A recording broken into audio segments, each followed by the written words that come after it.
toutes et à tous, j'espère que vous allez bien. Aujourd'hui, nous sommes avec le pasteur Marcelo Tounassi. Bonjour. Bonjour Cospiel. On est vraiment bénis aujourd'hui de pouvoir faire ce court enseignement sur l'équilibre parce que aujourd'hui, c'est vraiment ce qui peut manquer à certaines personnes, l'équilibre. On nous prêche qu'il faut avoir la foi, mais ne prêcher que la foi sans les œuvres est déséquilibré. On nous prêche les œuvres, mais les œuvres sans la foi sont déséquilibrées. Alors on aimerait pouvoir vous poser quelques petites questions. Tout d'abord, comment définissez-vous l'équilibre ? L'équilibre, c'est lorsque toutes les parties, les dimensions de l'être humain sont respectées et toutes les dimensions de la parole sont honorées. L'être humain et la parole. Pourquoi je parle de l'être humain? Parce que l'être humain a un corps, une âme, un esprit et vit dans une société. L'équilibre, c'est lorsque un message touche le corps, l'âme, l'esprit, la vie sociétale de l'être humain. Les dimensions de la parole, c'est qu'il y a plusieurs messages dans la Bible. Il ne faudrait pas être extrémiste ou tu es sainteté seulement. Tu es contre la prospérité, tu es contre la sainteté. Tout le conseil de Dieu et toutes les dimensions de l'être humain. D'accord. Merveilleux. Alors ça m'amène sur cette première question. Quel est l'équilibre entre ne recevoir que de Dieu et ne recevoir que d'un pasteur ? Dieu peut passer par un homme pour me bénir, pour me communiquer, mais il ne passe pas toujours par un homme pour le faire. Ainsi, un homme équilibré s'attend à ce que Dieu lui parle par son pasteur, mais aussi que Dieu lui parle directement. Lorsqu'on est un chrétien et on ne reçoit que du pasteur, on sera limité. Et lorsqu'on est un chrétien, on dit que je ne peux recevoir que de Dieu directement, on est également limité parce que des fois, Dieu passe par un homme pour nous parler. Et Dieu établit les 5 ministères pour le perfectionnement des saints. Donc Dieu, quand il veut me perfectionner, il passe par les 5 ministères, mais il peut aussi me perfectionner par des épreuves, par des luttes et des combats de la vie. Donc il faudrait recevoir directement de Dieu et recevoir aussi d'un homme de Dieu. Donc c'est possible de recevoir d'un homme de Dieu, mais il faudrait faire l'équilibre de ne pas être cette personne qui est totalement contre les pasteurs, contre les églises. Non. Quand tu es un chrétien ne peut pas être contre les pasteurs. C'est comme si ma rate est contre mon foie. C'est comme si mon cœur est contre mon cerveau. C'est une maladie. Paraît-il qu'il y a de telles maladies où un organe rejette les autres et puis la personne meurt. Quand un chrétien rejette les 5 ministères établis par Dieu, qui sont des dons que Dieu a faits à l'Église, alors ce chrétien a un problème. Un véritable chrétien est heureux d'être en contact avec un vrai ministère venant de Dieu, parce que c'est un don d'homme. Tu vois, les dons spirituels, ce sont des dons spirituels. Les 5 ministères, ce sont des hommes dons. Alors, ce sont des cadeaux que Dieu vous donne. Alors, quand tu refuses un pasteur, tu refuses le cadeau que Dieu t'a donné. Et moi, j'ai eu des cadeaux de Dieu dans ma vie, où vraiment par un homme, Dieu a bouleversé ma vie. Mais pour autant, il faut avoir une communion personnelle avec Dieu. Parce que certains aussi deviennent dépendants des hommes, n'écoutant Dieu que par les prophètes, que par les pasteurs. Il ne peut pas prier seul, il faut que le pasteur prie pour lui. Il ne peut pas écouter Dieu seul, il faut que le pasteur... Ça aussi, c'est mal. Il faut cet équilibre-là. Donner aux hommes de Dieu leur place et à une communion personnelle avec Dieu, sa place. D'accord, merci beaucoup. Quel est donc alors cet équilibre entre idolâtrie envers un serviteur et déloyauté? Quel est le comportement que doit adopter un chrétien pour être respectueux, mais ne pas être idolâtre? Ou pour être très équilibré? L'idolâtrie est mal. La déloyauté est aussi mal. La déloyauté, c'est lorsque tu n'honores pas ton pasteur, tu le trahis, tu es rebelle. Et Dieu est contre la rébellion. Et il dit que la rébellion est pire que même la sorcellerie. Mais l'idolâtrie, si Dieu dit que il ne donnera sa gloire à personne. Quel est le milieu? Dieu dit qu'il faut honorer. Quand j'honore un homme de Dieu, je ne l'idolâtre pas et je ne suis pas déloyal. C'est dans l'honneur. Dans l'honneur, il y a le respect, mais il n'y a pas l'adoration. Je respecte mon père, mais je ne l'adore pas. Je l'honore. Il faut respecter, il faut honorer. Il faut se soumettre, mais il ne faut pas idolâtrer. Alors, voici. Lorsque tu traites un homme de Dieu comme s'il est Dieu, tu vas l'idolâtrer. Et lorsque tu traites un homme de Dieu comme seulement un homme, tu vas être déloyal. Wow. Donc il faut le traiter comme un homme de Dieu. Le fait qu'il est un homme de Dieu, la dimension de l'homme me révèle que je ne dois pas l'adorer. Et la dimension de l'homme de Dieu me révèle que je dois respecter l'onction. D'accord. Alors comment avoir cet équilibre lorsque l'homme de Dieu a écrit un livre et que le fidèle est énormément édifié par ce livre et même plus que par la parole? Un vrai lecteur de la Bible n'est jamais édifié par un livre plus que la parole. Souvent, ce sont des fidèles qui ne lisent pas la Bible. Quelqu'un qui n'a pas lu la Bible, qui n'est pas lecteur de la Bible, peut dire ça. Donc, c'est un chrétien qui doit lire la Bible. En somme, moi, tous les livres que je lis viennent seulement compléter la Bible. Le pain, c'est la parole. Les livres, là, ce sont des petits cerises sur le gâteau, mais le pain, c'est la parole. La Bible dégage une telle autorité indiscutable. Mais quand je lis le livre d'un homme de Dieu, je peux dire ça, je suis convaincu, ça, je ne suis pas convaincu. Mais quand je lis la Bible, il n'y a pas ça, je ne suis pas convaincu, je suis convaincu. Alors, si tu veux grandir dans le respect des Écritures, tu dois être un lecteur de la Bible. Et ensuite, un lecteur des livres, parce que Paul parle des parchemins et des livres. D'accord, merci beaucoup. Quel est donc maintenant l'équilibre entre l'assurance et l'orgueil et l'humilité et la timidité? Parce qu'à vouloir chercher l'assurance, on peut tomber dans cet extrême qui est l'orgueil, où on se sent peut-être parfois supérieur aux autres, et à vouloir être trop humble, on commence à baisser la tête et ne plus croire en nous. Quel est l'équilibre? En soi, ce n'est pas même question d'équilibre, mais question du fruit de l'esprit. C'est comme si je veux créer une papaye. Comment je vais faire? Je dois planter la graine, l'arroser, et puis j'aurai un papayer, pris des papayes. Donc c'est le fruit. Comment avoir de l'assurance? Il faut se laisser seulement éduquer par Dieu, par le Saint-Esprit. Il va générer en toi le fruit de l'assurance. Comment éviter d'être timide? Il faut être rempli du Saint-Esprit. Comme l'Esprit Saint n'est pas un esprit de timidité, même le timide ne sera plus timide. Le même Pierre qui avait peur d'une femme, quand il était rempli de l'Esprit, il était prêt à mourir. Le problème des chrétiens, c'est qu'ils ne sont pas remplis du Saint-Esprit, mais ils prennent beaucoup de décisions. Je deviens comme ça, j'ai décidé. Maintenant, désormais, personne ne marche plus sur moi. Désormais, je deviens humble. On ne fabrique pas le fruit du Saint-Esprit. On produit le fruit du Saint-Esprit en laissant le Saint-Esprit nous remplir. L'assurance que j'ai dans le ministère ne me vient pas de moi. Je n'ai pas décidé d'avoir de l'assurance. La plénitude me donne l'assurance. C'est comme quand tu as bien chargé ton téléphone, il fonctionne bien. La plénitude donne l'assurance. La plénitude détruit le complexe d'infériorité. C'est quand tu vois un homme peut enranger toute une foule. Mais tu dis, mais tu es fou, tu n'as pas peur. Mais il est rempli de l'esprit. Il faut être rempli de l'esprit et laisser le Saint-Esprit nous transformer. Et c'est ce qui va engendrer une assurance dans l'humilité et une simplicité sans timidité et sans complexe d'infériorité. Wow. Jésus pouvait être autoritaire, mais il pouvait aussi être un agneau. C'était produit par l'esprit.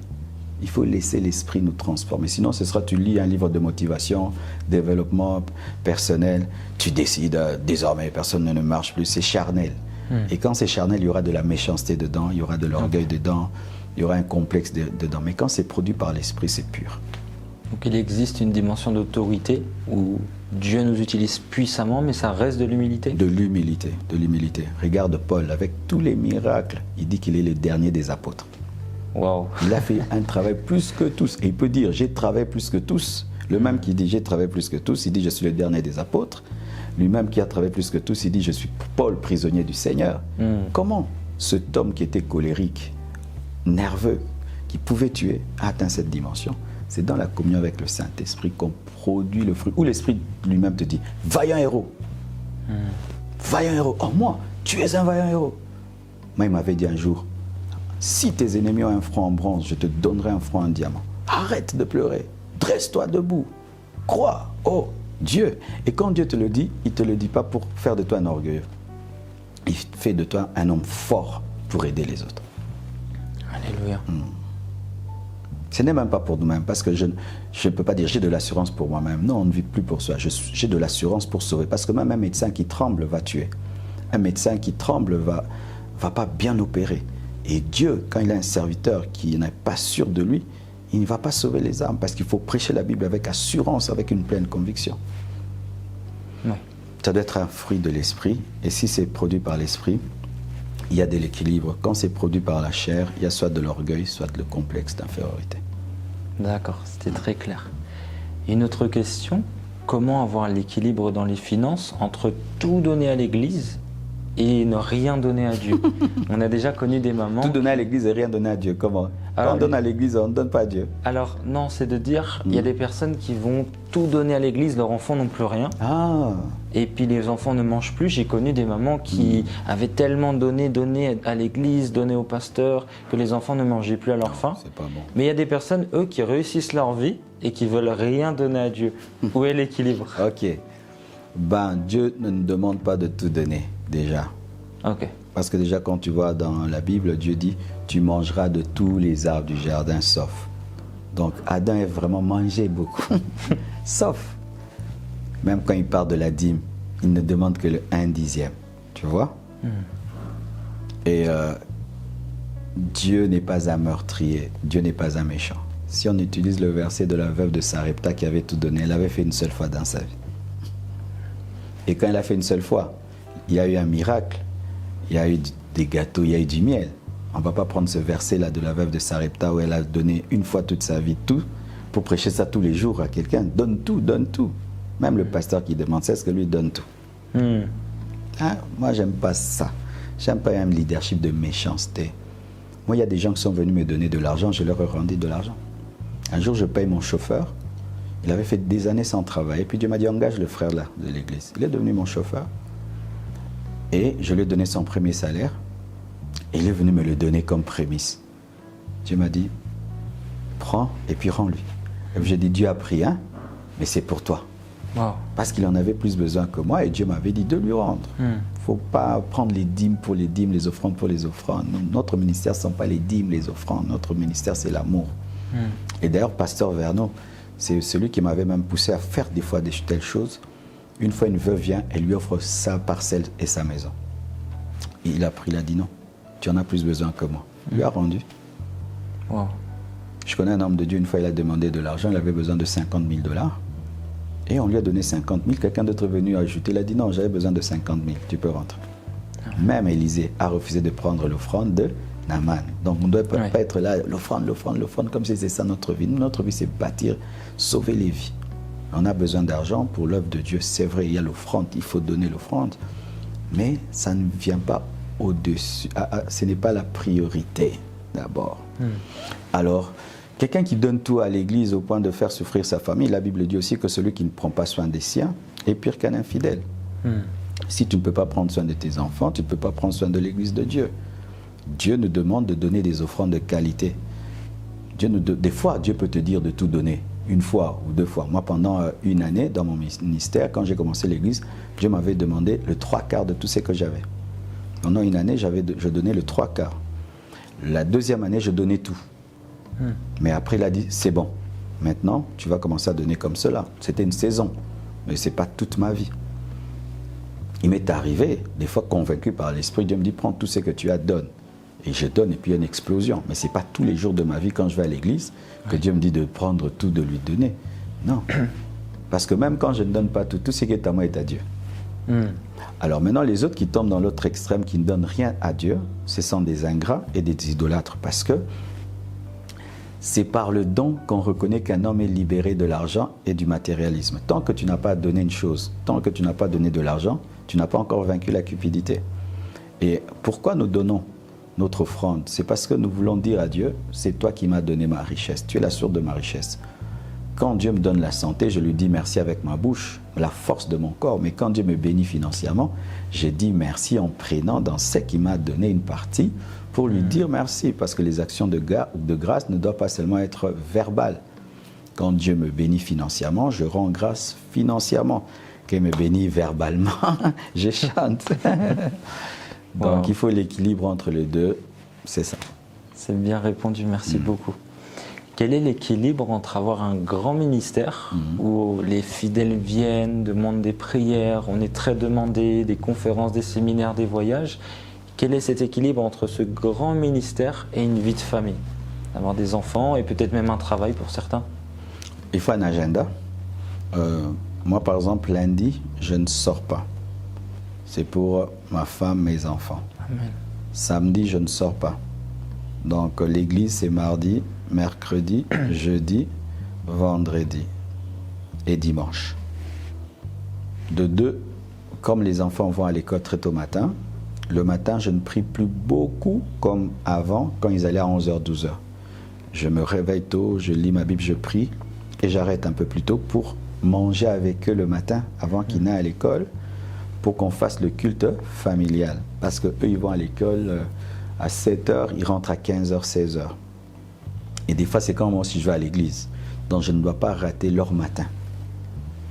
Et aussi, comme là, mon épouse n'est pas là, je dois l'appeler le matin, je dois l'appeler la nuit.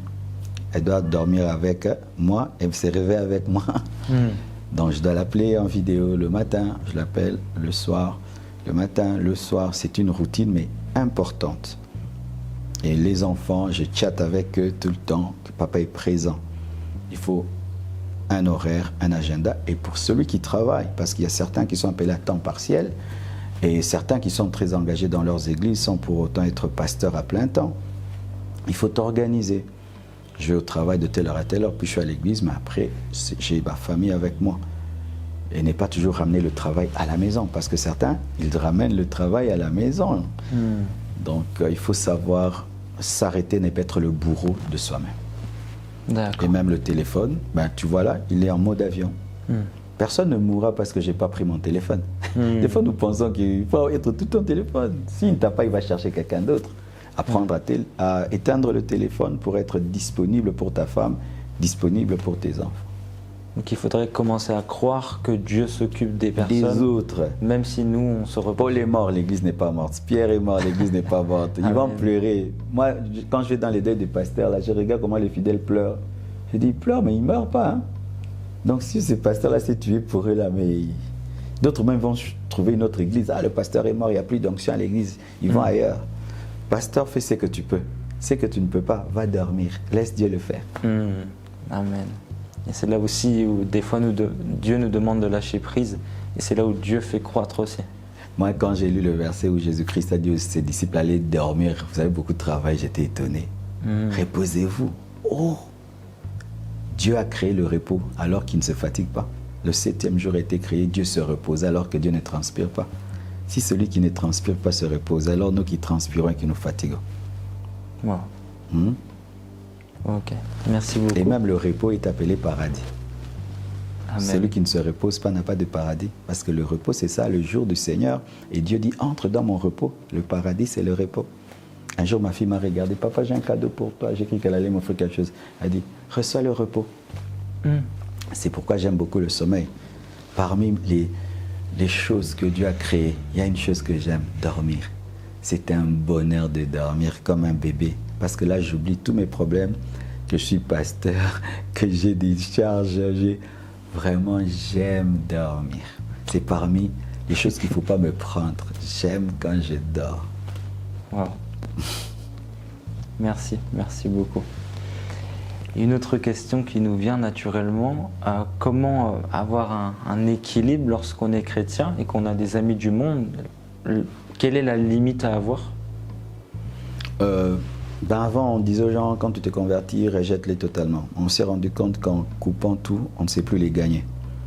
Tout dépend de la maturité. Si tu es converti et tu as ces forces solides, il faut maintenant les gagner. Mais si ta conversion n'est pas profonde et que tu peux être ramené par eux dans le monde, pendant un temps, tu t'en sépares jusqu'à ce que Dieu te fortifie, mais ensuite, il va t'envoyer en mission vers eux. Le possédé de Gadara, il a voulu aller avec Jésus. Jésus lui a dit non, va vers ta famille, va vers tes amis, va vers les 10 villes. Donc, nous sommes sauvés pour sauver. Nous ne sommes pas sauvés pour nous couper du monde. Même l'Église. L'Église veut dire Église et Assemblée. L'Assemblée, c'est le Sénat, le Parlement. Et le Sénat n'est pas en dehors du pays. Ils sont mis de côté, mais pour influencer la loi. Et quand ils votent des lois, ça nous influence. Et l'Église est sanctifiée pour influencer. Nous sommes comme le sel de la terre. Le sel a de l'impact dans la bouffe quand il est dans la marmite chauffée. Quand tu ne mets pas le sel dans la marmite chauffée, il ne sait pas saler le plat. Et si les chrétiens sont en dehors du monde, comment il va influencer le monde? Jésus est venu comme la lumière dans le monde, mais il est resté lumière tout en étant dans les ténèbres. Donc, il faut avoir la capacité de rester lumière tout en étant dans les ténèbres. Mais si tu sens que ta lumière peut devenir ténèbre, tu n'es pas assez fort. Retire-toi et reviens.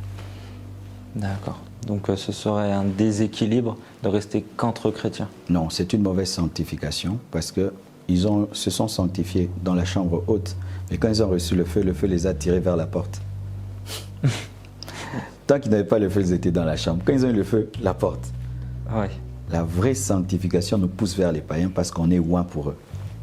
Je vais étudier la médecine, je dois chercher les malades. Si j'étudie la médecine, je refuse les malades. Pourquoi j'ai étudié la médecine? Je suis sauvé pour sauver. Bon. Bon, merci beaucoup. Quel est l'équilibre entre se confier à tout le monde ou ne se confier qu'à Dieu, personne d'autre? Il ne faut pas se confier à tout le monde, c'est très dangereux. Sur la terre, s'il y a des gens à qui je me confie, il y en a peut-être 2 ou 3 seulement. Et s'il y a des gens à qui je dis tout, peut-être il n'y a qu'une personne. Donc, il ne faut pas se confier à tout le monde, c'est dangereux. Parce qu'un confident d'aujourd'hui peut devenir un ennemi de demain. Il peut détruire ta vie. Quelqu'un, quand tu es confié à quelqu'un, donc il faut prier qu'il ne devienne jamais un ennemi. Sinon, il va tout déballer et te détruire. C'est dangereux. Mais ne se confier à personne, c'est mal. Parce que se confier, ça guérit. C'est pourquoi il y a des psychiatres. Tu vas voir un psy, tu pars, il ne te pose même pas les mains, il ne te donne même pas un médicament. Et puis tu te sens bien. C'est vrai. Toute belle maison a une poubelle. Il faut avoir une poubelle. Si tu n'as pas de poubelle, ta vie sera sale. Et le problème, c'est que les hommes élevés n'ont pas de poubelle. Ils n'ont personne à qui parler. Et quand Dieu t'élève, il te donne une personne à laquelle tu peux tout dire et qui continue à t'aimer, à te respecter et le garde. Tu es béni à un niveau comme pas possible. Parce que les grands hommes ont peur de se confier, parce que se confier pour un grand homme, c'est se révéler tel que tu es, dans ta faiblesse. Alors que tout homme a une faiblesse et tu as besoin de dire à quelqu'un qui t'écoute, qui peut-être ne va même pas te donner un conseil extraordinaire, mais qui t'a écouté.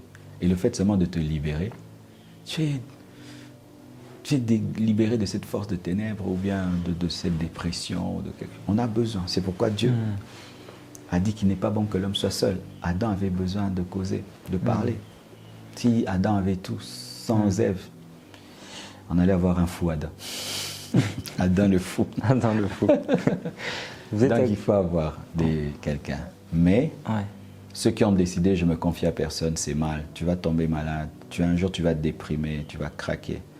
Mais si tu te confies aussi à tout le monde, tu es en train de créer des futurs ennemis qui te détruiront. Vous êtes actuellement dans le jeûne d'Alpha 40 et vous êtes en train de donner une série d'enseignements sur la sanctification du corps. Et vous dites, pour ceux qui sont dans la masturbation, que des fois la délivrance s'obtient par la confession. Oui, en parler seulement. Fini. Parce que la masturbation, c'est un péché qui veut le secret. C'est un péché honteux. J'ai jamais vu un homme se masturber en public, à moins qu'on soit vraiment fou, ou il est payé pour ça. Mais en temps normal, tout le monde le fait en secret. Alors c'est un secret qui est lourd. C'est ton secret avec Satan, quoi. Et tu sais quand tu as ton secret avec Satan, donc vous êtes vraiment intime. Et quand tu divulgues que tu as un secret avec Satan, un secret avec ta main, un secret avec ta chair, du coup la puissance de Satan diminue parce que Satan opère dans les ténèbres. Parler, c'est amener à la lumière. Et j'ai utilisé l'exemple des vampires. On nous parle des vampires, que les vampires ne supportent pas le soleil. Et quand tu amènes à la lumière la masturbation, le soleil, la lumière de la vérité va consumer la masturbation. Et moi, tu sais, quand j'étais nouveau converti, j'avais décidé que si j'ai une faiblesse, je dois la dire à quelqu'un. Et comme je savais que je devais dire, je veillais. C'était une décision. Si je lutte avec quelque chose, je n'arrive pas à vaincre, je dois en parler. Et comme je devais savoir, je savais que je devais toujours amener la lumière, alors je veillais. Et souvent, c'est ce que je dis à quelqu'un, je dis, s'il me dit, pasteur, je me masturbe et tout, je dis, ok, le jour que tu te masturbes encore, tu me diras. Tu vois, maintenant, il part avec un défi. Ah non, je ne peux plus revenir à ça. Donc quand tu le dis à quelqu'un, tu n'es plus seul dans le combat, vous êtes à deux. Il y a l'autre à qui tu as dit aussi qui veille.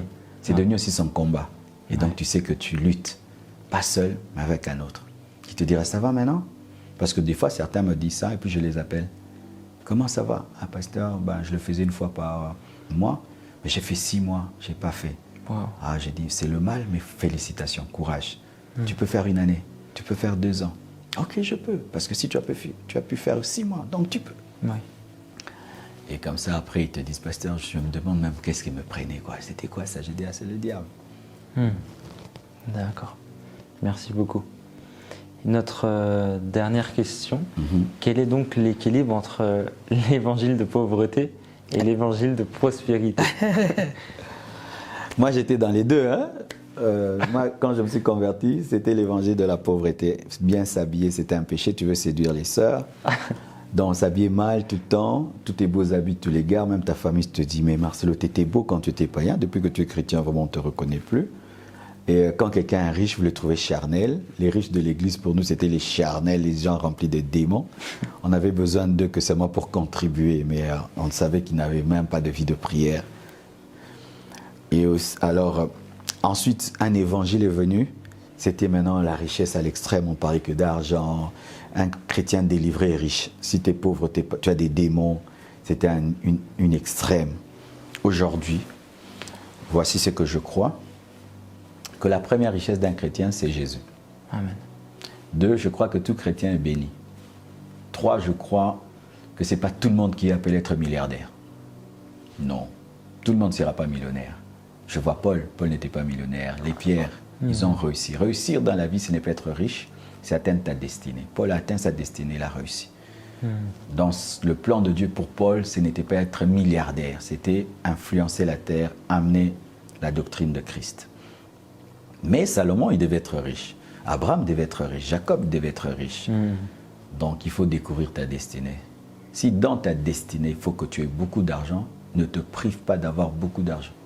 Mais si dans ta destinée, tu n'as pas besoin de beaucoup d'argent, développe l'autre richesse, qui peut être un talent, qui peut être quelque chose. C'est pourquoi tu vois des gens, même ils abandonnent la richesse pour aller servir dans la pauvreté. Ils ont réussi. Hein. Ouais. Donc, pour ma part, il y a une destinée pour chaque homme. Ce n'est pas tout homme de Dieu qui sera millionnaire. Ce n'est pas tout homme de Dieu qui aura une église climatisée, avec écran géant. Je ne peux pas exiger ça à tout homme de Dieu. Non, Dieu ne crée pas des ministères clones. Des fois, certains, moi, je n'ai pas un écran géant. Moi, je n'ai pas encore la clim. Donc, mon ministère n'est pas excellent. L'excellence, c'est d'abord l'enseignement. Amen. C'est qu'est-ce que tu enseignes et tu engendres quel genre de fidèles. Ce n'est pas la climatisation, la moquette et l'écran géant. Ce n'est pas construire un temple de 4 étages, de 5000 places. Non. Il y a des hommes de Dieu excellents, mais ils n'ont pas l'argent. Alors nous voulons que tout le monde soit comme tout le monde. Mais la pauvreté est mauvaise. Parce que Dieu peut te donner tout ce dont tu as besoin, mais tu n'es pas multimilliardaire. La pauvreté est mauvaise parce que la pauvreté peut faire que tu meurs avant le temps de Dieu. Que tu sois incapable d'aider les gens, incapable de payer ton loyer, de te nourrir. Alors moi, je dis que Dieu pourvoit tous nos besoins, mais certains, ils ont beaucoup trop, et d'autres ont ce qui leur suffit. Merci. Ouais, il faut les deux. C'est ça, quoi, que je crois. Merci Mais être aussi, même quand tu es riche, tu dois être capable de vivre sans rien. Ouais. Parce que quand on devient un homme de Dieu, on ne peut pas vivre dans la pauvreté, car Paul dit, j'ai appris à vivre dans la richesse et dans la pauvreté, c'est inversé. Dieu peut te mettre dans des conditions de pauvreté, mais tu ne sais plus le servir, alors que Jésus, le roi des rois, a servi dans la richesse et dans la pauvreté. Nous ne pouvons pas être supérieurs à notre maître. Ce qui fait qu'il y a des églises, on m'invite, qui n'ont pas le même niveau que la compassion. Je ne fais pas de chichi. Oui, j'ai été témoin de ça. Ah oui, moi je suis revenu d'un voyage à Miami. J'arrive à Kinshasa, une église m'invite vers la prison de Makala, dans la boue là. Je suis allé, j'ai prêché à 30 personnes et il y avait des gosses. Être capable de prêcher dans des méga-churches avec joie et dans des petites églises avec joie. Être capable de prêcher dans une église qui ressemble même à un studio de télévision avec joie. Mais prêcher aussi dans une église rustique avec joie. Pareil. Jésus pouvait prêcher une foule, il est heureux. Il prêche à la femme samaritaine. Même, il faut être un 4x4 spirituel. Amen. Amen. Est-ce que vous auriez un conseil sur l'équilibre pour quelqu'un aujourd'hui pour conclure cette vidéo? Oui, ce que je peux dire, il ne faut jamais être un chrétien déséquilibré parce que le déséquilibre crée la douleur. Tu vois, Dieu t'a donné 2 pieds. Et si tu décides, je veux seulement utiliser mon pied droit, il va te faire mal. Parce que quand Dieu t'a donné le pied gauche, c'était pour aider le pied droit. Si tu décides de commencer seulement à utiliser ta main droite et de négliger ta main gauche, ta main droite sera musclée et ta main gauche va devenir infirme. Dieu nous enseigne l'équilibre au travers du corps. Nous avons 2 poumons, nous avons des yeux, 2 oreilles. Tu sais que si une de tes oreilles se bouche, tu perds l'équilibre directement. Tu es équilibré parce que tes 2 oreilles fonctionnent. C'est ce qui te permet de... Ouais. C'est terrible ça. Alors le déséquilibre amène la douleur, amène la souffrance. Chasse la paix. Et qu'est-ce qu'il faut faire? C'est que lorsque dans un domaine de ta vie, tu atteins l'équilibre, cherche à équilibrer l'autre domaine. Si je suis équilibré spirituellement, je vois, est-ce que Marcelo, intellectuellement, tu es équilibré? Tu lis plus des livres scientifiques? Ok. Est-ce que ton caractère, ça va? Tu as l'onction, mais le caractère. Tu as le fruit de l'esprit, mais tu n'as pas les dents. Tu as le don, mais tu n'as pas le fruit, l'esprit. Ton corps. Oh, Marcelo, tu as trop grossi. Il faut un régime. Il faut que tu fasses du sport. Ah, ok. Là, j'ai perdu 5 kilos. Je suis content quand même. Mais je dois encore perdre. Je suis aussi mon corps. J'ai une salle de sport. Et tout. Mais tu ne prends pas soin de ton corps. Tu ne te reposes pas. Il faut dormir. Tu sais, des fois, je prie de l'esprit, on me dit dors. Ah non, va dormir. Tu as beaucoup travaillé, regarde ta journée. Dors, tu dors. Des fois, je vais me réveiller très tôt. Ben, tu as dormi 3 heures du temps, tu vas encore te réveiller très tôt. Tu dors, j'ai besoin de ton corps. Dors. Prends soin du corps. Et puis, des fois, tu pries beaucoup, Dieu te dit hey, arrête, ta femme a besoin de toi. Dieu. Tu sais, quand la première fois Dieu m'a dit ça, j'étais étonné. J'ai cru que Dieu était devenu charnel. J'ai dit Dieu, quelqu'un prie. Il te cherche, il sent l'onction comme ça. Toi, tu l'arrêtes. Tu dis d'aller vers sa femme. Oh. Elle dit oui, tu ne m'as pas épousé physiquement, tu as épousé Blanche physiquement, elle a besoin de toi. Tu me chasses, va là-bas. J'arrête, je pars. J'ai appris ça et tout. Des fois, Marcelo, tu ne joues pas avec tes enfants, va voir ton enfant, va parler avec ton fils. Il est triste ces derniers temps, tu ne lui as pas parlé. Bien, je frappe pas la porte. Aurac, ça va, on peut causer? Je te trouve triste, qu'est-ce qui se passe? Ah, il y a eu ça. Non, tu vois la vie, un homme, tu vois, nana. Ok, tu vois, l'enfant change.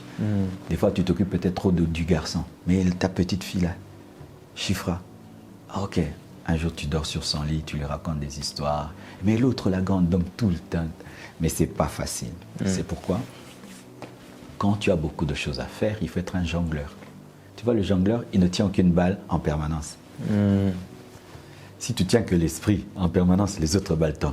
Tu tiens le corps en permanence, ça tombe. Il faut jongler. Jongler avec la famille, la femme, les enfants, le ministère, ton corps, les affaires, les finances. Jongler.